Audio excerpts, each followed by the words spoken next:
Hi ನಮಸ್ತೆ ಎಲ್ರಿಗೂ, ಹೇಗಿದ್ದೀರಾ? ವೆಲ್ಕಮ್ ಟು ಮನಸ್ಸು ಯೂಟ್ಯೂಬ್ ಚಾನಲ್. ಮನಸ್ಸು ಯೂಟ್ಯೂಬ್ ಚಾನಲ್ನ ಮತ್ತೊಂದು ವಿಡಿಯೋಗೆ ಸ್ವಾಗತ. ನಾನಿವತ್ತು ನಿಮಗೆ ತಿಳಿಸೋಕೆ ಬಂದಿರೋ ವಿಷಯ ಏನಂದರೆ 2026ರ ಏಪ್ರಿಲ್ 19ರಂದು ಶುಕ್ರನು ತನ್ನದೇ ಆದ ರಾಶಿಯನ್ನು ಪ್ರವೇಶಿಸಿದ್ದಾನೆ. ಇದರಿಂದಾಗಿ ಅನೇಕ ರೀತಿಯ ಬದಲಾವಣೆಯನ್ನು ಪ್ರತಿ ರಾಶಿಯವರು ಕೂಡ ಕಾಣಬಹುದಾಗಿದ್ದು, ವೃಷಭ ರಾಶಿಯಲ್ಲಿ ಶುಕ್ರನ ಸಂಚಾರದ ಪರಿಣಾಮವು ಧನು ರಾಶಿಗೆ ಸೇರಿದ ವ್ಯಕ್ತಿಗಳಿಗೆ ಯಾವ ರೀತಿಯ ಬದಲಾವಣೆಯನ್ನು ತರಲಿದೆ? ಧನು ರಾಶಿಗೆ ಸೇರಿದ ವ್ಯಕ್ತಿಗಳು ಶುಕ್ರನ ಸಂಚಾರದ ಪರಿಣಾಮವನ್ನು ತನ್ನ ವೃತ್ತಿ, ವ್ಯವಹಾರ, ಆರ್ಥಿಕತೆ, ಆರೋಗ್ಯ, ಶಿಕ್ಷಣ, ಕುಟುಂಬದಲ್ಲಿ ಯಾವ ರೀತಿಯಲ್ಲಿ ನೋಡಲಿದ್ದಾರೆ? ಯಾವ ಕ್ಷೇತ್ರದಲ್ಲಿ ಶುಭ ಫಲಿತಾಂಶವು ಸಿಗಲಿದೆ? ಯಾವ ಕ್ಷೇತ್ರದಲ್ಲಿ ಅಶುಭ ಪರಿಣಾಮವನ್ನು ಎದುರಿಸಬೇಕಾಗಿರಲಿದೆ ಎಂಬುದನ್ನು ಈಗ ವಿವರವಾಗಿ ನೋಡೋಣ. ಅದಕ್ಕಿಂತ ಮುಂಚೆ ಯಾರೇನು ಚಾನಲ್ಗೆ ಸಬ್ಸ್ಕ್ರೈಬ್ ಮಾಡ್ಕೊಂಡಿಲ್ಲ, ಚಾನಲ್ಗೆ ಸಬ್ಸ್ಕ್ರೈಬ್ ಮಾಡ್ಕೊಳ್ಳಿ. ವಿಡಿಯೋಗೊಂದು ಲೈಕ್ ಮಾಡೋದನ್ನ ಮರ್ತಿದ್ರೆ ವಿಡಿಯೋಗೊಂದು ಲೈಕ್ ಮಾಡಿ. ಹಾಗೆ ಈ ವಿಡಿಯೋನ ನಿಮ್ಮ ಕುಟುಂಬದವರಿಗೆ, ಸ್ನೇಹಿತರಿಗೆ ಮತ್ತು ಧನು ರಾಶಿಗೆ ಸೇರಿದ ವ್ಯಕ್ತಿಗಳಿಗೆ ಶೇರ್ ಮಾಡಿ ಮಾಹಿತಿನ ತಿಳಿಸ್ಕೊಡಿ. ಇವತ್ತಿನ ವಿಡಿಯೋ ಕಮೆಂಟ್ ಬಾಕ್ಸ್ನಲ್ಲಿ ಶುಕ್ರಾದಿತ್ಯಾಯ ನಮಃ, ಮಹಾಲಕ್ಷ್ಮೀ ನಮಃ ಎಂಬ ಕಮೆಂಟ್ ಮಾಡಿ. ಶುಕ್ರನು ತನ್ನದೇ ಆದ ರಾಶಿಯಲ್ಲಿ ತನ್ನ ಸಂಚಾರವನ್ನು ಮಾಡುವುದರಿಂದಾಗಿ ಈ ಪ್ರಸ್ತುತ ಸಮಯದಲ್ಲಿ ಶುಭ ಫಲಿತಾಂಶವನ್ನು ಪಡೆಯಲು ಶುಕ್ರನ ಆರಾಧನೆ ನಿಮಗೆ ಹೆಚ್ಚಿನ ಸಹಕಾರಿಯಾಗಿರಲಿದೆ. ಈಗ ನಾವು ನೋಡೋಣ, ಶುಕ್ರನ ಸಂಚಾರದ ಪರಿಣಾಮ ನಿಮ್ಮ ಜೀವನದ ಮೇಲೆ ಯಾವ ರೀತಿಯ ಪರಿಣಾಮವನ್ನು ಬೀರಲಿದೆ, ಹಾಗೆ ಗ್ರಹ ಗೋಚರ ಫಲಿತಾಂಶಗಳು ಯಾವೆಲ್ಲ ರೀತಿಯ ಬದಲಾವಣೆಯನ್ನು ಯಾವೆಲ್ಲ ಕ್ಷೇತ್ರದಲ್ಲಿ ತರಬಹುದು, ಪ್ರಮುಖವಾಗಿ ಯಾವ ಕ್ಷೇತ್ರದಲ್ಲಿ ಎಚ್ಚರಿಕೆ ವಹಿಸಬೇಕು ಎಂಬುದನ್ನ. ಸೌಂದರ್ಯ ಮತ್ತು ಸಂಪತ್ತಿನ ಸೂಚಕನಾದ ಶುಕ್ರನು ಒಂದು ನಿರ್ದಿಷ್ಟ ಮಧ್ಯಂತರದ ನಂತರ ರಾಶಿ ಚಕ್ರವನ್ನು ಬದಲಾಯಿಸುತ್ತಾನೆ. ಈ ಘಟನೆಯು ಎಲ್ಲ 12 ರಾಶಿಗಳ ಜೀವನದಲ್ಲಿ ಕಂಡುಬರಲಿದೆ. ಪ್ರಸ್ತುತ ಶುಕ್ರನು ಈ ಸಮಯದಲ್ಲಿ ವೃಷಭ ರಾಶಿಯಲ್ಲಿ ತನ್ನ ಸಂಚಾರವನ್ನು ಮಾಡುತ್ತಿದ್ದಾನೆ. ಶುಕ್ರನು ತನ್ನದೇ ಆದ ರಾಶಿಯನ್ನು ಪ್ರವೇಶಿಸಿ ತನ್ನ ಪ್ರಭಾವವನ್ನು ಮುಂದುವರಿಸುವುದರಿಂದಾಗಿ ಈ ಸಮಯದಲ್ಲಿ ಅನೇಕ ರೀತಿಯ ಬದಲಾವಣೆ ಪ್ರಮುಖವಾಗಿ ಆಗಲಿದೆ. 5 ಪಂಚಮಹಾಪುರುಷ ಯೋಗದಲ್ಲಿ ಒಂದಾದ ಮಾಲವ್ಯ ರಾಜಯೋಗವು ರೂಪುಗೊಳ್ಳಲಿದೆ. ಇದರ ಪರಿಣಾಮವಾಗಿ ಕೆಲವು ರಾಶಿಗೆ ಸೇರಿದ ಜನರಿಗೆ ಭೌತಿಕ ಸೌಕರ್ಯಗಳ ಸಾಧನೆ ಅನುಭವವಾಗಲಿದೆ. ಇವರ ಜೀವನದಲ್ಲಿ ಸಂತೋಷ, ಶಾಂತಿಯು ಹೆಚ್ಚಾಗಲಿದೆ. ಶುಕ್ರನ ಸಂಚಾರದ ಪರಿಣಾಮದಿಂದಾಗಿ ಧನು ರಾಶಿಗೆ ಸೇರಿದ ವ್ಯಕ್ತಿಗಳು ಯಶಸ್ಸನ್ನು ಸಾಧಿಸಲು ಸಾಧ್ಯವಾಗಲಿದೆ. ನೀವು ಶ್ರಮಿಸಬೇಕಾಗಿರಲಿದೆ, ಆದರೆ ಅದಕ್ಕೆ ದುಪ್ಪಟ್ಟು ಫಲಿತಾಂಶವನ್ನು ಕೂಡ ಪಡೆಯಬಹುದಾಗಿರಲಿದೆ. ಕೆಲಸದ ಸ್ಥಳದಲ್ಲಿ ಸ್ಪರ್ಧೆ ತೀವ್ರತೆಗಳು ಹೆಚ್ಚಾಗಿ ಇರಬಹುದು. ಪ್ರತಿಸ್ಪರ್ಧಿಗಳು ನಿಮ್ಮನ ವಿರುದ್ಧ ಕೆಲಸ ಮಾಡುವ ಸಾಧ್ಯತೆ ಇರಲಿದೆ, ಆದರೆ ಅವುಗಳನ್ನು ಮೆಟ್ಟಿ ನಿಂತು ನೀವು ಅತ್ಯಂತ ಹೆಚ್ಚಿನ ಶುಭ ಫಲಿತಾಂಶವನ್ನು, ಲಾಭವನ್ನು ಪಡೆಯಲಿದ್ದೀರಿ. ವ್ಯವಹಾರದಲ್ಲಿ ಲಾಭ ಕಡಿಮೆಯಾಗುವ ಮತ್ತು ವೆಚ್ಚಗಳು ಹೆಚ್ಚಾಗುವ ಸಾಧ್ಯತೆ ಇರಲಿದೆ. ಹಣಕಾಸಿನ ವಿಷಯದಲ್ಲಿ ಎಚ್ಚರಿಕೆ ಅಗತ್ಯವೂ ಆಗಿರಲಿದೆ. ನಿಮ್ಮ ಸಂಬಂಧದಲ್ಲಿ ಸಣ್ಣ ಪುಟ್ಟ ಭಿನ್ನಾಭಿಪ್ರಾಯಗಳು ಉಂಟಾಗಬಹುದು.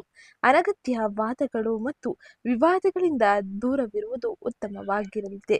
ಮಹಿಳೆಯರೊಂದಿಗೆ ಸಂವಹನ ನಡೆಸುವಾಗ ನೀವು ನಿರ್ದಿಷ್ಟ ಎಚ್ಚರಿಕೆಯನ್ನು ವಹಿಸಬೇಕಾಗಿರಲಿದೆ. ಇಲ್ಲದಿದ್ದರೆ ನಿಮ್ಮ ಸಂಬಂಧಗಳಲ್ಲಿ ಹಾನಿಗೊಳ್ಳುವ ಸಾಧ್ಯತೆ ಇರಲಿದೆ. ಈ ಸಮಯ ಎಚ್ಚರಿಕೆ ಮತ್ತು ಶಾಂತ ರೀತಿಯ ವರ್ತನೆ ಅತಿ ಮುಖ್ಯವಾಗಿರಲಿದೆ. ಶುಕ್ರನ ಸಂಚಾರದ ಪರಿಣಾಮದಿಂದಾಗಿ ನೀವು ದುಪ್ಪಟ್ಟು ಲಾಭವನ್ನು ಪಡೆಯಬಹುದು, ಆದರೆ ಎಚ್ಚರಿಕೆ ಅತಿ ಅಗತ್ಯವಾಗಿರಲಿದೆ. ಇದು ಶುಕ್ರನ ಸಂಚಾರದ ಪರಿಣಾಮದಿಂದಾಗಿ ನೀವು ನೋಡುವ ಬದಲಾವಣೆಯಾಗಿದ್ದು, ಇನ್ನು ಮುಂದಿನದ್ದಾಗಿ ಮೇಷ ರಾಶಿಯಲ್ಲಿ ಸೂರ್ಯನ ಸಂಚಾರದ ಪರಿಣಾಮ ನಿಮ್ಮ ಜೀವನದಲ್ಲಿ ಯಾವ ರೀತಿಯ ಬದಲಾವಣೆಯನ್ನು ತರಬಹುದು ಎಂಬುದನ್ನು ನೋಡೋಣ. ಶುಕ್ರನು ಮೇಷ ರಾಶಿಯಲ್ಲಿ ತನ್ನ ಸಂಚಾರವನ್ನು ಮಾಡುವುದರಿಂದಾಗಿ ಧನು ರಾಶಿಯವರ ಜೀವನದಲ್ಲಿ ಅನೇಕ ರೀತಿಯ ಬದಲಾವಣೆ ಇರಲಿದೆ. ಸೂರ್ಯನು ಗ್ರಹಗಳ ರಾಜ ಎಂದು ಕರೆಸಲ್ಪಡುತ್ತಾನೆ. ಇದು ಆತ್ಮವಿಶ್ವಾಸ, ತೇಜಸ್ಸು, ನಾಯಕತ್ವ, ಪ್ರತಿಷ್ಠೆ, ತಂದೆ, ಆಡಳಿತ ಹಾಗೆ ಜೀವಶಕ್ತಿಯನ್ನು ಸಂಕೇತಿಸುತ್ತದೆ. ಸೂರ್ಯನು ತನ್ನ ಸ್ಥಾನವನ್ನು ಬದಲಾಯಿಸಿದಾಗ ಅದರ ಪರಿಣಾಮವು ವೈಯಕ್ತಿಕ ಜೀವನದ ಮೇಲೆ ಮಾತ್ರವಲ್ಲದೆ ಪ್ರಕೃತಿ, ಹವಾಮಾನ ಮತ್ತು ಸಾಮಾಜಿಕ ವ್ಯವಸ್ಥೆಗಳ ಮೇಲೂ ಕೂಡ ಸೃಷ್ಟಿಯಾಗಲಿದೆ. ಸ್ಪಷ್ಟವಾಗಿ ಗೋಚರಿಸಲಿದೆ. ಈ ರೀತಿಯಾಗಿ ಮೇಷರಾಶಿಯಲ್ಲಿ ಶುಕ್ರನ ಸಂಚಾರದ ಪರಿಣಾಮ ಇರುವಾಗ ಧನು ರಾಶಿಯವರಿಗೆ ಸೂರ್ಯನ ಪ್ರಭಾವ ಹೀಗಿರಲಿದೆ. ಧನು ರಾಶಿಯ ಸ್ಥಳೀಯರಿಗೆ ಸೂರ್ಯನ ಸಂಚಾರವು 5ನೇ ಮನೆಯಲ್ಲಿ ನಡೆಯುತ್ತಿದ್ದು, ಸೂರ್ಯನು ನಿಮ್ಮ ಜಾತಕದ 9ನೇ ಮನೆಯ ಅಧಿಪತಿಯಾಗಿದ್ದಾನೆ. ಈ ಕಾರಣಕ್ಕಾಗಿ ಈ ಸಂಚಾರವು ನಿಮಗೆ ಮಿಶ್ರ ಫಲಿತಾಂಶವನ್ನು ತರುತ್ತದೆ. ನಿಮ್ಮ ಇಂದಿನ ಜನ್ಮದಲ್ಲಿ ಸಂಗ್ರಹವಾದ ಒಳ್ಳೆಯ ಕಾರ್ಯಗಳು ಈ ಸಮಯದಲ್ಲಿ ಫಲ ನೀಡಲು ಪ್ರಾರಂಭಿಸುತ್ತದೆ. ಇದರಿಂದಾಗಿ ನೀವು ಸಮಾಜದಲ್ಲಿ ಗೌರವ ಮತ್ತು ಜನಪ್ರಿಯತೆಯನ್ನು ಪಡೆಯಬಹುದಾಗಿರಲಿದೆ. ನಿಮ್ಮ ಆದಾಯದಲ್ಲಿ ಗಮನಾರ್ಹ ಹೆಚ್ಚಳವಾಗಲಿದೆ. ಹಾಗೆ ವ್ಯವಹಾರಕ್ಕೆ ಸಂಬಂಧಿಸಿದಂತೆ ನಿಮ್ಮ ಪ್ರಯತ್ನಗಳು ಸಂಪೂರ್ಣವಾಗಿ ಯಶಸ್ವಿಯಾಗಿ ಫಲ ನೀಡಲಿದೆ. ಸರ್ಕಾರಿ ವಲಯದಲ್ಲಿ ಕೆಲಸ ಮಾಡಲು ಈ ಸಮಯದಲ್ಲಿ ನಿಮಗೆ ಅವಕಾಶಗಳು ಸಿಗಬಹುದು, ಅಥವಾ ನಿಮ್ಮ ಕೆಲಸವು ಸರ್ಕಾರದ ಬೆಂಬಲದೊಂದಿಗೆ ಪ್ರಗತಿಯನ್ನು ಹೊಂದುವ ಸಾಧ್ಯತೆ ಅಧಿಕವಾಗಿರಲಿದೆ. ನಿಮ್ಮ ಸಂಗಾತಿಯು ಉದ್ಯೋಗದಲ್ಲಿದ್ದರೆ ಈ ಸಮಯದಲ್ಲಿ ಅವಳು ಸಹ ಉತ್ತಮ ಪ್ರಯೋಜನವನ್ನು ಪಡೆಯಬಹುದು. ಹಾಗೆ ಈ ಸಂಚಾರವು ಪ್ರೀತಿಯ ಜೀವನದ ವಿಷಯದಲ್ಲಿ ಸ್ವಲ್ಪ ಸೂಕ್ಷ್ಮವಾಗಿ ಇರಲಿದೆ. ಭಾವನೆಗಳಿಂದ ಆಕರ್ಷಿತರಾಗಿ ನಿಮ್ಮ ಪ್ರೀತಿ ಪಾತ್ರರು ಕೆಲವು ವಿಷಯಗಳ ಬಗ್ಗೆ ನಿಮಗೆ ಕಠಿಣ ಮಾತುಗಳನ್ನು ಹೇಳಬಹುದು. ಅದು ನಿಮ್ಮ ಭಾವನೆಯನ್ನು ನೋಯಿಸಬಹುದು. ಅಂತಹ ಪರಿಸ್ಥಿತಿಯಲ್ಲಿ ನೀವು ಸಂಬಂಧವನ್ನು ಉಳಿಸಲು ಒಬ್ಬರು ತಾಳ್ಮೆ ಮತ್ತು ಬುದ್ಧಿವಂತಿಕೆಯಿಂದ ವರ್ತಿಸಬೇಕಾಗಿರಲಿದೆ. ಹಾಗೆ ನೀವು ಹಿರಿಯ ಅಧಿಕಾರಿಗಳಿಂದಾಗಿ ನಿಮ್ಮ ಸಂಬಂಧದಲ್ಲಿ ಬಲವಾದ ಬದಲಾವಣೆಯನ್ನು ನೋಡಲಿದ್ದೀರಿ. ಉದ್ಯೋಗದಲ್ಲಿ ವರ್ಗಾವಣೆಯ ಸೂಚನೆ ಇರಲಿದೆ. ಹಾಗೆ ನೀವು ಭವಿಷ್ಯದಲ್ಲಿ ನಿಮಗೆ ಹೆಚ್ಚಿನ ಪ್ರಯೋಜನಕಾರಿ ವಿಷಯಗಳನ್ನು ಪಡೆದುಕೊಳ್ಳಲಿದ್ದೀರಿ. ಹಾಗೆ ಈ ಸಮಯದಲ್ಲಿ ಸೂರ್ಯನಿಂದಾಗಿ ಶುಭ ಫಲಿತಾಂಶವನ್ನು ಪಡೆಯಲು ಭಾನುವಾರದ ಸಮಯದಲ್ಲಿ ಕೆಂಪು ಹಸುವಿಗೆ 2 ಕೈಗಳಲ್ಲಿ ಗೋಧಿಯನ್ನು ತಿನ್ನಿಸುವುದು ಅತಿ ಮುಖ್ಯವಾಗಿರಲಿದೆ. ಇದರಿಂದಾಗಿ ಶುಭ ಫಲಿತಾಂಶ ನಿಮ್ಮದಾಗಿರಲಿದೆ. ಇನ್ನು ಮೀನರಾಶಿಯಲ್ಲಿ ಬುಧನ ಸಂಚಾರದ ಪರಿಣಾಮವು ನಿಮ್ಮ ಜೀವನದ ಮೇಲೆ ಯಾವ ರೀತಿಯ ಬದಲಾವಣೆಯನ್ನು ತರಲಿದೆ ಎಂದು ನೋಡೋಣ.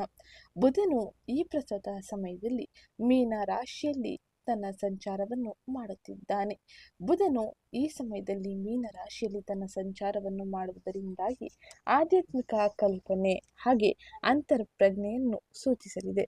ಈ ರಾಶಿಯ ಮೂಲಕ ಬುಧನ ಸಂಚಾರವು ಹಲವು ರಾಶಿಯವರಿಗೆ ಅನೇಕ ರೀತಿಯ ಬದಲಾವಣೆಯನ್ನು ತರಲಿದ್ದು, ಬುಧನ ನಿಮ್ಮ 4ನೇ ಮನೆಯಲ್ಲಿ ಸಾಗುತ್ತಿದ್ದು, ಅಲ್ಲಿ ಅದು ಮೀನ ರಾಶಿಯಲ್ಲಿ ದುರ್ಬಲಗೊಳ್ಳುತ್ತದೆ.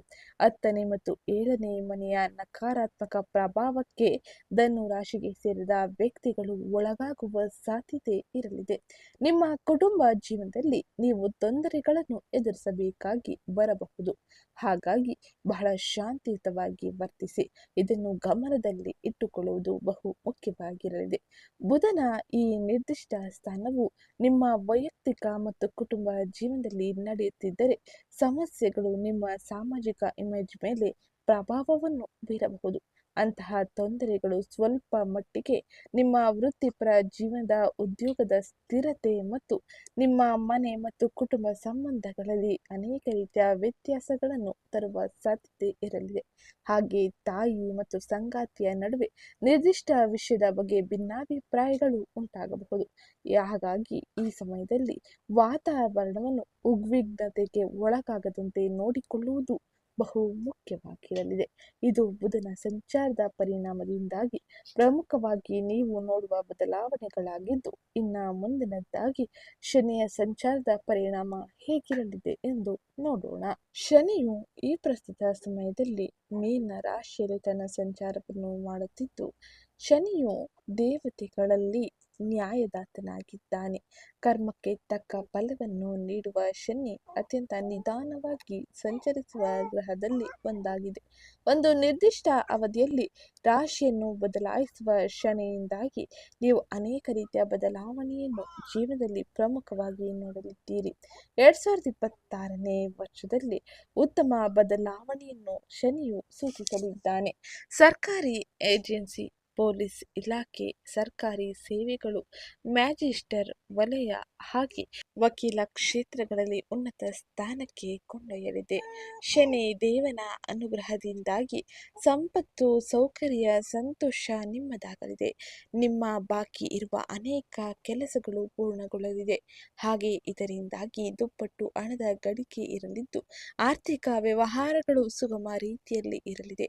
ನಿಮ್ಮ ಅನೇಕ ಆರ್ಥಿಕ ಸಮಸ್ಯೆಗಳು ಬದಲಾವಣೆಯನ್ನು ಪಡೆಯಲಿದೆ. ಇದು ನಿಮಗೆ ಆಶ್ಚರ್ಯಕಾರಿಯಾಗಿರಲಿದೆ.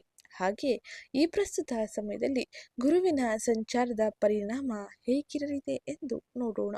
ಗುರು ನವಗ್ರಹಗಳಲ್ಲಿ ಅತ್ಯಂತ ಶುಭ ಗ್ರಹದಲ್ಲಿ ಒಂದಾಗಿದೆ.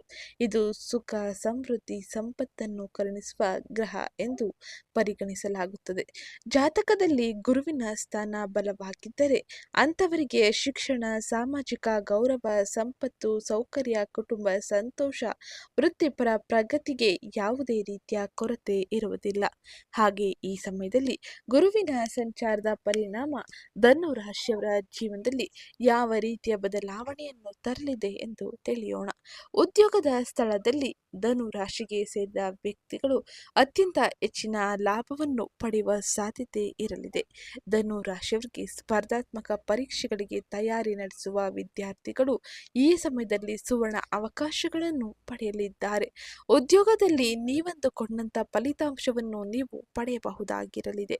ಹಾಗೆ ದಾಂಪತ್ಯದಲ್ಲಿ ಹಿಂದೆ ಇದ್ದ ಮನಸ್ತಾಪಗಳು ದೂರವಾಗಲಿದೆ. ಮನೆಯಲ್ಲಿ ಶುಭ ಕಾರ್ಯಗಳು ನಡೆಯಲಿದೆ. ಗುರುವಿನ ಸಂಚಾರದ ಪರಿಣಾಮ ಧನು ರಾಶಿಯವರ ಜೀವನದಲ್ಲಿ ಅತ್ಯಂತ ಹೆಚ್ಚಿನ ಶುಭ ಸನ್ನಿವೇಶಗಳನ್ನು ಸೃಷ್ಟಿಸಲಿದೆ. ಇದು ಗುರುವಿನ ಸಂಚಾರದ ಪರಿಣಾಮದಿಂದಾಗಿ ಪ್ರಮುಖವಾಗಿ ನೀವು ನೋಡುವ ಬದಲಾವಣೆಗಳಾಗಿರಲಿದೆ. ಇನ್ನು ಮುಂದಿನದ್ದಾಗಿ ಈ ಎಲ್ಲ ಗ್ರಹ ಸಂಚಾರದ ಪರಿಣಾಮವು ಧನು ರಾಶಿಯವರ ಜೀವನದಲ್ಲಿ ಯಾವ ಪ್ರಮುಖ ಬದಲಾವಣೆಯನ್ನು ತರಲಿದೆ, ಹಾಗೆ ಉದ್ಯೋಗ, ಆರೋಗ್ಯ, ಶಿಕ್ಷಣ, ಕುಟುಂಬ, ಆರ್ಥಿಕ ವ್ಯವಹಾರಗಳಲ್ಲಿ ಯಾವ ಸಮಯದಲ್ಲಿ ಎಚ್ಚರಿಕೆಯನ್ನು ವಹಿಸಬೇಕು ಎಂಬುದನ್ನು ಈಗ ನೋಡೋಣ.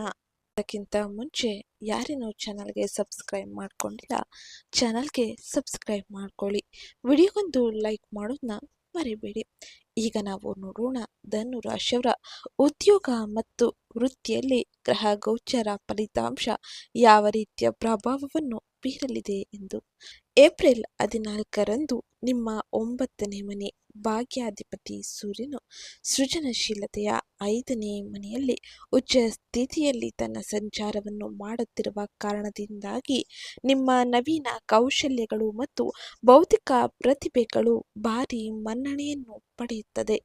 ಐಟಿ, ಶಿಕ್ಷಣ ಅಥವಾ ಸೃಜನಶೀಲ ಕ್ಷೇತ್ರಗಳಲ್ಲಿ ಕೆಲಸ ಮಾಡುವವರು ಅದ್ಭುತ ಅವಕಾಶಗಳನ್ನು ಆಕರ್ಷಿಸುತ್ತಾರೆ. 7ನೇ ಮನೆಯಲ್ಲಿರುವ ನಿಮ್ಮ ಲಗ್ನಾಧಿಪತಿ ಗುರು ನಿಮ್ಮನ್ನು ನಿರಂತರವಾಗಿ ರಕ್ಷಿಸುತ್ತಾನೆ, ಹಾಗೆ ಸರಿಯಾದ ದಾರಿಯಲ್ಲಿ ಮುಂದುವರಿಸುತ್ತಾನೆ. ಹಾಗೆ ಈ ಸಮಯದಲ್ಲಿ ಬುಧನು ನಿಮ್ಮ 4ನೇ ಮನೆಯಲ್ಲಿ ನೀಚ ಸ್ಥಿತಿಯಲ್ಲಿ ತನ್ನ ಸಂಚಾರವನ್ನು ಮಾಡುತ್ತಿದ್ದಾನೆ. ಇದರಿಂದಾಗಿ ಕಚೇರಿಯಲ್ಲಿ ನೀವು ತೆಗೆದುಕೊಳ್ಳುವ ನಿರ್ಧಾರಗಳು ತಿರುಗುಬಾಣವಾಗುವ ಸಾಧ್ಯತೆ ಇರಲಿದೆ. ತೀವ್ರವಾದ ಸಂವಹನ ಅಂತರವು ಹಾಗೆ ನಿಮ್ಮ ಮೇಲಾಧಿಕಾರಿಗಳಿಂದ ಅಸಮಾಧಾನಕ್ಕೆ ಕಾರಣವಾಗಬಹುದು. ಕೆಲವರಿಗೆ ಅನಿರೀಕ್ಷಿತ ಅಥವಾ ಬೇಡವಾದ ಉದ್ಯೋಗದ ವರ್ಗಾವಣೆಯ ಸೂಚನೆ ಈ ಸಮಯದಲ್ಲಿ ಬಲವಾಗಿ ತೋರುತ್ತಿದೆ. ಹಾಗಾಗಿ ಎಲ್ಲವನ್ನು ಶಾಂತ ರೀತಿಯಲ್ಲಿ ನೀವು ನಿಭಾಯಿಸುವುದು ಬಹು ಮುಖ್ಯವಾಗಿರಲಿದೆ. ಇದು ಪ್ರಮುಖವಾಗಿ ಉದ್ಯೋಗ ಕ್ಷೇತ್ರದಲ್ಲಿ ನೀವು ನೋಡುವ ಬದಲಾವಣೆಯಾಗಿದ್ದು, ಇನ್ನು ಮುಂದಿನದ್ದಾಗಿ ಹಣಕಾಸು ಮತ್ತು ಸಂಪತ್ತಿಗೆ ಸಂಬಂಧಿಸಿದಂತೆ ಧನು ರಾಶಿಗೆ ಸೇರಿದ ವ್ಯಕ್ತಿಗಳು ಯಾವ ಪ್ರಮುಖ ಬದಲಾವಣೆಯನ್ನು ಕಾಣಲಿದ್ದಾರೆ ಎಂದು ನೋಡೋಣ. ಆರ್ಥಿಕವಾಗಿ ಈ ಪ್ರಸ್ತುತ ಸಮಯದಲ್ಲಿ ನಿಮ್ಮನ್ನು ಪರೀಕ್ಷಿಸುತ್ತಾರೆ ಗ್ರಹ ಗೋಚರ ಫಲಿತಾಂಶ. ಆದರೆ ಅತ್ಯಂತ ವೇಳೆಗೆ ಅಪಾಯ ಪರಿಹಾರವನ್ನು ನೀವು ಪಡೆದುಕೊಳ್ಳಬಹುದಾಗಿರಲಿದೆ. ನಿಮ್ಮ 2ನೇ ಧನಾಧಿಪತಿ ಶನಿಯು ಮಂಗಳನ ಜೊತೆ 4ನೇ ಮನೆಯಲ್ಲಿ ಇರುವುದರಿಂದಾಗಿ ಮನೆ ರಿಪೇರಿ, ವಾಹನ ನಿರ್ವಹಣೆ ಅಥವಾ ಆಸ್ತಿ ತೆರಿಗೆಗೆ ಸಂಬಂಧಿಸಿದಂತೆ ಹೆಚ್ಚು ಖರ್ಚು ಮಾಡುವ ಒತ್ತಾಯವೂ ಇರಲಿದೆ. ಹಣವು ನೀರಿನಂತೆ ಹರಿದು ಹೋಗುತ್ತಿರುವಂತೆ ನಿಮಗೆ ಅನಿಸುತ್ತದೆ. ಆದರೆ ಈ ಪ್ರಸ್ತುತ ಸಮಯದಲ್ಲಿ 5ನೇ ಮನೆಯಲ್ಲಿರುವ ಉಚ್ಚ ಸೂರ್ಯನ ಪ್ರಭಾವವು ಊಹಾಪೋಹ ಅಥವಾ ಇಂದಿನ ಹೂಡಿಕೆಗಳ ಮೂಲಕ ಹಠಾತ್ ಆರ್ಥಿಕ ಲಾಭವನ್ನು ತರಲಿದೆ. ಹಾಗೆ ಶುಕ್ರನು 6ನೇ ಮನೆಯಲ್ಲಿ 11ನೇ ಮನೆ ಅಧಿಪತಿ ಶುಕ್ರನು ಬಲವಾಗಿ ನೆಲೆಸಿರುವುದರಿಂದಾಗಿ ನಿಮಗೆ ಬರಬೇಕಾದ ಹಳೆಯ ಹಣವನ್ನು ನೀವು ಸುಲಭವಾಗಿ ವಸೂಲಿ ಮಾಡಿಕೊಳ್ಳಬಹುದಾಗಿರಲಿದೆ. ಹಾಗೆ ಇದು ನಿಮ್ಮ ಸ್ವಂತ ಸಾಲವನ್ನು ತೀರಿಸುವ ಬುದ್ಧಿವಂತ ಮಾರ್ಗಗಳನ್ನು ಕೂಡ ಕಂಡುಕೊಳ್ಳುವಂತೆ ಮಾಡಲಿದೆ. ಆರ್ಥಿಕವಾಗಿ ಶುಕ್ರನ ಸಂಚಾರದ ಪರಿಣಾಮ ನಿಮಗೆ ಅತ್ಯಂತ ಹೆಚ್ಚಿನ ಶುಭ ಫಲಿತಾಂಶವನ್ನು ನೀಡಲಿದೆ. ಮುಂದಿನದ್ದಾಗಿ ಆರೋಗ್ಯಕ್ಕೆ ಸಂಬಂಧಿಸಿದಂತೆ ಗ್ರಹ ಗೋಚರ ಫಲಿತಾಂಶ ಏನನ್ನು ಸೂಚಿಸಲಿದೆ ಎಂದು ನೋಡೋಣ. ಅದಕ್ಕಿಂತ ಮುಂಚೆ ಯಾರೇನು ಚಾನಲ್ಗೆ ಸಬ್ಸ್ಕ್ರೈಬ್ ಮಾಡ್ಕೊಂಡಿಲ್ಲ, ಚಾನಲ್ಗೆ ಸಬ್ಸ್ಕ್ರೈಬ್ ಮಾಡ್ಕೊಳ್ಳಿ. ವಿಡಿಯೋಗೊಂದು ಲೈಕ್ ಮಾಡೋದನ್ನ ಮರಿಬೇಡಿ. ಎದೆ ಮತ್ತು ಹೃದಯದ ಪ್ರದೇಶವನ್ನು ನಿಯಂತ್ರಿಸುವ 4ನೇ ಮನೆಯಲ್ಲಿ ಪಾಪ ಗ್ರಹಗಳ ಅಂದರೆ ಶನಿ ಮತ್ತು ಮಂಗಳನ ಸಂಯೋಗವು ಗಮನಾರ್ಹ ಆರೋಗ್ಯದ ಅಪಾಯವನ್ನು ತಂದುಕೊಡಲಿದೆ. ಹೃದ್ರೋಗ ಸಮಸ್ಯೆಗಳು, ಎದೆಯಲ್ಲಿ ಕಫ ಕಟ್ಟಿಕೊಳ್ಳುವಿಕೆ ಅಥವಾ ತೀವ್ರವಾದ ಮಾನಸಿಕ ಆತಂಕದಿಂದ ಬಳಲುವ ಸಾಧ್ಯತೆ ಹೆಚ್ಚಾಗಲಿದೆ. ಈ ಸಮಯದಲ್ಲಿ ನಿದ್ರಾಹೀನತೆಯು ನಿಮ್ಮನ್ನು ಬಹಳವಾಗಿ ಕಾಡಬಹುದು. ನಿಮ್ಮ ತಾಯಿಯ ಆರೋಗ್ಯದ ಕಡೆ ನೀವು ತೀವ್ರ ಗಮನ ಹರಿಸಬೇಕು, ಏಕೆಂದರೆ ಆಕೆ ಭಾರಿ ವೈದ್ಯಕೀಯ ವೆಚ್ಚಗಳನ್ನು ಸೂಚಿಸುತ್ತಾರೆ.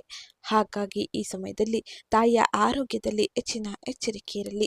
ಅಂದಾಗ್ಯೂ 7ನೇ ಮನೆಯಿಂದ ಲಗ್ನದ ಮೇಲೆ ಗುರುವಿನ ಶುಭ ದೃಷ್ಟಿಯು ಈ ಆರೋಗ್ಯ ಸಮಸ್ಯೆಯನ್ನು ತ್ವರಿತವಾಗಿ ನಿಯಂತ್ರಣಕ್ಕೆ ತರುತ್ತದೆ. ಖರ್ಚಿನ ಮೇಲೆ ಹಿಡಿತವನ್ನು ಸಾಧಿಸಲು ನಿಮಗೆ ಸಾಧ್ಯವಾಗಲಿದೆ. ಹಾಗೆ ಈ ಸಮಯದಲ್ಲಿ ಸೂರ್ಯನ ಬಲವು ನಿಮಗೆ ಹೆಚ್ಚಿನ ಆತ್ಮವಿಶ್ವಾಸವನ್ನು, ದೈಹಿಕ ಚೈತನ್ಯವನ್ನು ದ್ವಿಗುಣಗೊಳಿಸಲಿದೆ. ಹಾಗಾಗಿ ನೀವು ಶುಭ ಫಲಿತಾಂಶವನ್ನೇ ಆರೋಗ್ಯದಲ್ಲಿ ಕಾಣಲಿದ್ದೀರಿ. ಒಟ್ಟಾರೆಯಾಗಿ ಆರೋಗ್ಯದಲ್ಲಿ ಅನೇಕ ರೀತಿಯ ಸಮಸ್ಯೆಗಳೇನು ಕಾಡುವುದಿಲ್ಲ.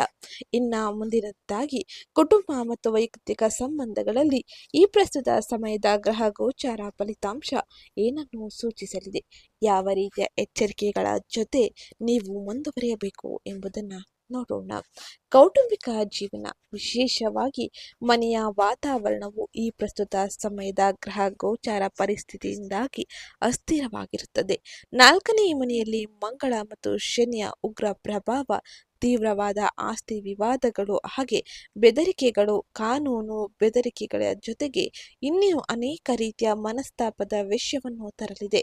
ಹಾಗೆ ಕುಟುಂಬ ಸದಸ್ಯರೊಂದಿಗೆ, ವಿಶೇಷವಾಗಿ ನಿಮ್ಮ ತಾಯಿ ಅಥವಾ ಹತ್ತಿರ ಸಂಬಂಧಿಕರೊಂದಿಗೆ ಕಹಿ ವಾದಗಳಿಗೆ ದಾರಿ ಮಾಡಿಕೊಡುತ್ತದೆ. ಮನೆಯಲ್ಲಿ ನೆಮ್ಮದಿಯ ವಾತಾವರಣ ಸಂಪೂರ್ಣವಾಗಿ ಮಾಯವಾಗುವ ಸಾಧ್ಯತೆಯೂ ಕೂಡ ಇರಲಿದೆ. ಅಂದಾಗ್ಯೂ ಈ ಪ್ರಸ್ತುತ ಸಮಯದಲ್ಲಿ ಸೂರ್ಯನ ಸಂಚಾರದ ಪರಿಣಾಮ ನಿಮಗೆ ಸಂತೋಷವನ್ನೇ ತರಲಿದೆ, ಏಕೆಂದರೆ 5ನೇ ಮನೆ ಮಕ್ಕಳ ಮನೆಗೆ ಪ್ರವೇಶಿಸುವ ಸೂರ್ಯನಿಂದಾಗಿ ನೀವು ಮಕ್ಕಳಿಂದ ಅಸಾಧಾರಣ ಪ್ರಗತಿ ಮತ್ತು ಯಶಸ್ಸನ್ನು ಸಾಧಿಸುತ್ತೀರಿ. ಹಾಗೆ ಅವರ ಪ್ರಗತಿಯು ನಿಮಗೆ ಹೆಚ್ಚಿನ ಸಂತೋಷವನ್ನು ತರಲಿದೆ. ಅವರ ವಿಜಯಗಳು ವಿವಾದಗಳನ್ನು ಮರೆಮಾಚುತ್ತದೆ. ಹಾಗೆ ನಿಮ್ಮ ಮನೆಯನ್ನು ಅಪಾರ ಸಂತೋಷದಿಂದ ತುಂಬಿರುವಂತೆ ಮಾಡಲಿದೆ.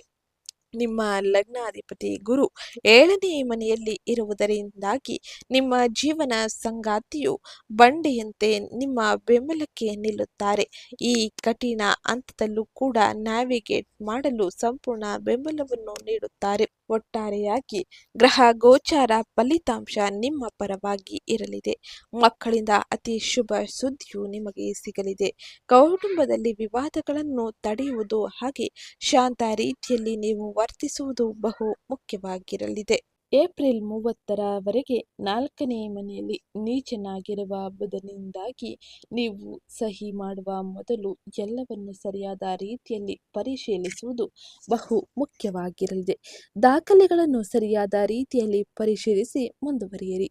ವ್ಯಾಪಾರ ಮಾಲೀಕರಿಗೆ ನಿಮ್ಮ ಲಗ್ನಾಧಿಪತಿ ಗುರು ಭಗವಾನ್ ನಿಮ್ಮ 7ನೇ ವ್ಯಾಪಾರದ ಮನೆಯಲ್ಲಿ ಕುಳಿತಿರುವುದರಿಂದಾಗಿ ನಂಬಲಾಗದ ರಕ್ಷಣೆಯ ಕವಚ ನಿಮಗೆ ಸಿಗಲಿದೆ. ನೀವು ಉನ್ನತ ನೈತಿಕತೆ ಮತ್ತು ಮೌಲ್ಯಗಳೊಂದಿಗೆ ನಿಮ್ಮ ವ್ಯಾಪಾರವನ್ನು ನಡೆಸುತ್ತೀರಿ. ಇದು ನಿಮ್ಮ ಬ್ರ್ಯಾಂಡ್ ಮೌಲ್ಯವನ್ನು ಗತಿಯಾಗಿ ಹೆಚ್ಚಿಸುತ್ತದೆ. ಆದಾಗ್ಯೂ 7ನೇ ಮನೆ ಅಧಿಪತಿಯಿಂದಾಗಿ ಅತ್ಯಂತ ಹೆಚ್ಚಿನ ಶುಭ ಫಲಿತಾಂಶವನ್ನು ಕೂಡ ಕಾಣಬಹುದು. ಆದರೆ ಈ ಸಮಯದಲ್ಲಿ ಎಲ್ಲವನ್ನು ಪರೀಕ್ಷಿಸಿ ಮುಂದುವರಿಯುವುದು ಬಹು ಮುಖ್ಯವಾಗಿರಲಿದೆ. ಅದರಲ್ಲೂ ಕೂಡ ವಿದೇಶಿ ವ್ಯಾಪಾರ ವ್ಯವಹಾರಗಳಲ್ಲಿ ಬಹಳ ಎಚ್ಚರಿಕೆ ಅಗತ್ಯವಾಗಿರಲಿದೆ. ಇನ್ನು ಈ ಪ್ರಸ್ತುತ ಸಮಯದಲ್ಲಿ 11ನೇ ಲಗ್ನಾಧಿಪತಿ ಶುಕ್ರನು ತನ್ನ ಸ್ವಂತ ರಾಶಿಯಾದ ವೃಷಭ ರಾಶಿಯಲ್ಲಿ ಅಂದರೆ 6ನೇ ಮನೆಯಲ್ಲಿ ತನ್ನ ಸಂಚಾರವನ್ನು ಮಾಡುತ್ತಿರುವ ಕಾರಣದಿಂದಾಗಿ ಇದು ಸ್ಪರ್ಧಾತ್ಮಕ ವ್ಯವಹಾರಗಳಲ್ಲಿ ನಿಮಗೆ ಸಂಪೂರ್ಣ ಮೇಲುಗೈ ನೀಡಲಿದೆ. ಸೇವಾ ಆಧಾರಿತ ವ್ಯವಹಾರಗಳು, ಆಸ್ಪತ್ರೆಗಳು ಮತ್ತು ಫಾರ್ಮಾಸ್ಯೂಟಿಕಲ್ ವಲಯಗಳಲ್ಲಿ ತೊಡಗಿರುವವರು ಈ ಅವಧಿಯಲ್ಲಿ ಅಸಾಧಾರಣ ಆರ್ಥಿಕ ಲಾಭವನ್ನು ಪಡೆಯಲಿದ್ದಾರೆ. ಒಟ್ಟಾರೆಯಾಗಿ ಸ್ವ ಉದ್ಯೋಗ ಮಾಡುವವರಿಗೆ ಇದು ಅತ್ಯಂತ ಹೆಚ್ಚಿನ ಶುಭ ಫಲಿತಾಂಶವನ್ನು ನೀಡಲಿದೆ. ಆದರೆ ಎಚ್ಚರಿಕೆಯ ನಿರ್ಧಾರಗಳ ಜೊತೆಗೆ ನೀವು ಮುಂದುವರಿಯುವುದು ಅತಿ ಮುಖ್ಯವಾಗಿರಲಿದೆ. ಇನ್ನು ಮುಂದಿನದಾಗಿ ವಿದ್ಯಾರ್ಥಿಗಳು ಹಾಗೆ ಶಿಕ್ಷಣ ಕ್ಷೇತ್ರದಲ್ಲಿ ಇರುವವರು ಯಾವ ರೀತಿಯ ಬದಲಾವಣೆಯನ್ನು ಪ್ರಸ್ತುತ ಸಮಯದಲ್ಲಿ ಪಡೆಯಲಿದ್ದಾರೆ ಎಂದು ನೋಡೋಣ. ಪ್ರಾಥಮಿಕ ಶಿಕ್ಷಣದ 4ನೇ ಮನೆಯು ತೀವ್ರ ಪಾಪ ಗ್ರಹಗಳ ಹಿಡಿತದಲ್ಲಿ ಇರುವುದರಿಂದಾಗಿ ಶಿಕ್ಷಣದ ಕಾರಕ ಬುಧನು ನೀಚನಾಗಿರುವುದರಿಂದಾಗಿ ಈ ಪ್ರಸ್ತುತ ಸಮಯದಲ್ಲಿ ವಿದ್ಯಾರ್ಥಿಗಳಿಗೆ ಅತ್ಯಂತ ಕಷ್ಟಕರವಾದ ಸಮಯವಾಗಿರಲಿದೆ. ಏಕಾಗ್ರತೆ ಸಂಪೂರ್ಣವಾಗಿ ಅಸಾಧ್ಯವಾಗಿರಲಿದೆ. ಆದಾಗ್ಯೂ ಸೂರ್ಯನು 5ನೇ ಮನೆಯಲ್ಲಿ ಉಚ್ಚ ಸ್ಥಿತಿಯಲ್ಲಿ ಇರುವುದರಿಂದಾಗಿ ತಕ್ಷಣ ಮ್ಯಾಜಿಕ್ ಸ್ಟಿಕ್ ಆನ್ ಆಗುತ್ತದೆ. ನಿಮ್ಮ ಗ್ರಹಣ ಶಕ್ತಿ ಅದ್ಭುತವಾಗುತ್ತದೆ. ಹಾಗೆ ಸ್ಪರ್ಧಾತ್ಮಕ ಪರೀಕ್ಷೆಗಳಿಗೆ ಹಾಗೆ ಉನ್ನತ ಶಿಕ್ಷಣವನ್ನು ಅನುಸರಿಸುವ ವಿದ್ಯಾರ್ಥಿಗಳಿಗೆ ರಾಷ್ಟ್ರೀಯ ಅಥವಾ ಅಂತಾರಾಷ್ಟ್ರೀಯ ಮನ್ನಣೆಯನ್ನು ಸಾಧಿಸಲು ಅವಕಾಶಗಳು ಹುಡುಕಿ ಬರಲಿದೆ. ಒಟ್ಟಾರೆಯಾಗಿ ಈ ಪ್ರಸ್ತುತ ಸಮಯದಲ್ಲಿ ಅನೇಕ ರೀತಿಯ ತೊಂದರೆಗಳ ನಡುವೆ ಉತ್ತಮ ಫಲಿತಾಂಶವನ್ನು ನೀವು ಪಡೆಯುವ ಸಾಧ್ಯತೆ ಇರಲಿದೆ. ಇದು ವಿದ್ಯಾರ್ಥಿಗಳು ಗ್ರಹ ಗೋಚಾರ ಫಲಿತಾಂಶದಿಂದಾಗಿ ಪ್ರಮುಖವಾಗಿ ನೋಡುವ ಬದಲಾವಣೆಗಳಾಗಿದ್ದು, ಇನ್ನು ಈ ಪ್ರಸ್ತುತ ಸಮಯದಲ್ಲಿ ಅನೇಕ ರೀತಿಯ ದೋಷಗಳಿಂದ ಪರಿಹಾರವನ್ನು ಪಡೆದು ಉತ್ತಮ ಶುಭ ಫಲಿತಾಂಶವನ್ನು ಪಡೆದುಕೊಳ್ಳಲು ಯಾವ ರೀತಿಯ ಸರಳ ಜ್ಯೋತಿಷ್ಯ ಪರಿಹಾರವನ್ನು ನೀವು ಅನುಸರಿಸಬೇಕು ಎಂಬುದನ್ನು ನೋಡೋಣ. ಅದಕ್ಕಿಂತ ಮುಂಚೆ ಯಾರೇನು ಚಾನಲ್ಗೆ ಸಬ್ಸ್ಕ್ರೈಬ್ ಮಾಡ್ಕೊಂಡಿಲ್ಲ, ಚಾನಲ್ಗೆ ಸಬ್ಸ್ಕ್ರೈಬ್ ಮಾಡ್ಕೊಳ್ಳಿ. ವಿಡಿಯೋಗೊಂದು ಲೈಕ್ ಮಾಡೋದನ್ನ ಮರಿಬೇಡಿ. ನಿಮ್ಮ 4ನೇ ಮನೆಯಲ್ಲಿರುವ ತೀವ್ರವಾದ ಮಂಗಳ, ಶನಿ ಮತ್ತು ನೀಚ ಬುಧ ದೋಷವನ್ನು ಹೋಗಲಾಡಿಸಲು ಮತ್ತು ನಿಮ್ಮ ಮನೆಯಲ್ಲಿ ಶಾಂತಿಯನ್ನು ಪುನರ್ಸ್ಥಾಪಿಸಲು ಈ ಕೆಲ ಪರಿಹಾರವನ್ನು ತಪ್ಪದೆ ಅನುಸರಿಸಿ. ಮೊದಲನೇ ಸರಳ ಜ್ಯೋತಿಷ್ಯ ಪರಿಹಾರವೇನೆಂದರೆ ವಿಷ್ಣು ದೇವರ ಆರಾಧನೆ. 10ನೇ ಮನೆ ಅಧಿಪತಿ ಬುಧನ ನೀಚ ಸ್ಥಿತಿಯನ್ನು ತೆಗೆದುಹಾಕಲು ಮತ್ತು ನಿಮ್ಮ ಕೆಲಸದ ಸ್ಥಳದಲ್ಲಿ ಗೊಂದಲವನ್ನು ನಿವಾರಿಸಲು ಪ್ರತಿ ಬುಧವಾರ ಶ್ರೀ ವಿಷ್ಣು ಸಹಸ್ರನಾಮವನ್ನು ಪಠಿಸುವುದು ಅಥವಾ ಆಲಿಸುವುದು ಉತ್ತಮವಾಗಿರಲಿದೆ. ಇನ್ನು 2ನೇದಾಗಿ ಮಾತೃ ಸೇವೆ ಅಂದರೆ ತಾಯಿಯ ಸೇವೆ. ನಿಮ್ಮ 4ನೇ ಮನೆ ಮತ್ತು ನಿಮ್ಮ ತಾಯಿಯು ತೀವ್ರವಾದ ಜ್ಯೋತಿಷ್ಯ ದೋಷಗಳನ್ನು ಎದುರಿಸುವುದರಿಂದಾಗಿ ನಿಮ್ಮ ತಾಯಿಯನ್ನು ಗೌರವಿಸುವುದು, ಅವಳಿಗೆ ಸೇವೆ ಮಾಡುವುದು, ಹಾಗೆಯೇ ಪ್ರತಿದಿನ ಅವಳ ಆಶೀರ್ವಾದವನ್ನು ಪಡೆಯುವುದು ಅಂತಿಮ ಮತ್ತು ಅತ್ಯಂತ ಶಕ್ತಿಶಾಲಿ ಪರಿಹಾರವಾಗಿರಲಿದೆ. ಇನ್ನು ಕೊನೆಯ ಪರಿಹಾರವೇನೆಂದರೆ ಹನುಮಾನ್ ಚಾಲಿಸವನ್ನು ಪಠಿಸುವುದು. ಮನೆಯಲ್ಲಿ ಅಶಾಂತಿ, ಕೋಪ, ಆಸ್ತಿಗೆ ಸಂಬಂಧಿಸಿದ ಕಾನೂನು ವಿವಾದಗಳನ್ನು ಕಡಿಮೆ ಮಾಡಲು ಪ್ರತಿ ಮಂಗಳವಾರ ನಿಮ್ಮ ಶನಿ ಮತ್ತು ಹನುಮಾನ್ ಆರಾಧನೆಯನ್ನು ನೀವು ಮಾಡುವುದು ಉತ್ತಮವಾಗಿರಲಿದೆ. ಹನುಮಾನ್ ಚಾಲಿಸವನ್ನು ಪಠಿಸುವುದು ಅಥವಾ ಆಲಿಸುವುದು ನಿಮಗೆ ಅತಿ ಶುಭದಾಯಕವಾಗಿರಲಿದೆ. ಇದು ಇವತ್ತಿನ ವಿಡಿಯೋ ಆಗಿತ್ತು. ವಿಡಿಯೋ ಇಷ್ಟ ಆಗಿದ್ದಲ್ಲಿ ವಿಡಿಯೋಗೊಂದು ಲೈಕ್ ಮಾಡಿ, ಚಾನಲ್ಗೆ ಸಬ್ಸ್ಕ್ರೈಬ್ ಮಾಡ್ಕೊಳ್ಳೋದನ್ನ ಮರಿಬೇಡಿ. ಹಾಗೆ ಈ ವಿಡಿಯೋನ ನಿಮ್ಮ ಕುಟುಂಬದವರಿಗೆ, ಸ್ನೇಹಿತರಿಗೆ ಮತ್ತು ಧನು ರಾಶಿಗೆ ಸೇರಿದ ವ್ಯಕ್ತಿಗಳಿಗೆ ಶೇರ್ ಮಾಡಿ ಮಾಹಿತಿನ ತಿಳಿಸ್ಕೊಡಿ. ಸಿಗ್ತೀನಿ ನೆಕ್ಸ್ಟ್ ವಿಡಿಯೋದಲ್ಲಿ. ಹಾಗೆ ಇವತ್ತಿನ ವಿಡಿಯೋ ಕಮೆಂಟ್ ಬಾಕ್ಸ್ನಲ್ಲಿ ಶುಕ್ರಾದಿತ್ಯಾಯ ನಮಃ, ಮಹಾಲಕ್ಷ್ಮೀ ನಮಃ ಎಂಬ ಕಮೆಂಟ್ ಮಾಡಿ. ಇದು ನಿಮಗೆ ಅತ್ಯಂತ ಹೆಚ್ಚಿನ ಸಕಾರಾತ್ಮಕ ಬದಲಾವಣೆಯನ್ನು ಜೀವನದಲ್ಲಿ ಪ್ರತಿ ಕ್ಷೇತ್ರದಲ್ಲೂ ನೋಡಲು ಹೆಚ್ಚಿನ ಸಹಾಯವನ್ನು ನೀಡಲಿದೆ.